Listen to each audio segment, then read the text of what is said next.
The vocabulary word we are exploring now is collision. Collision. Have you ever seen a car accident, or experienced two things smashing together?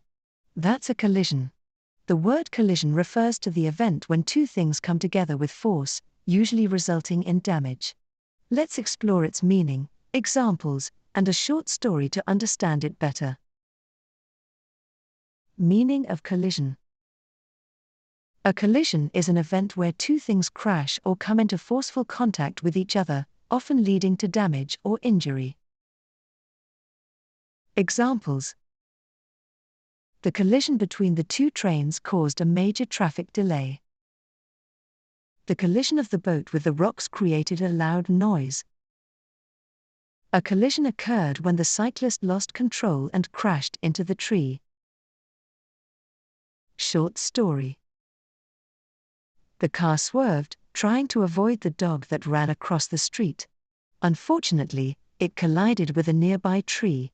The driver, shaken but not seriously injured, sat still for a moment. He thought about how quickly things can change. One moment you're driving safely, and the next, a collision turns your world upside down.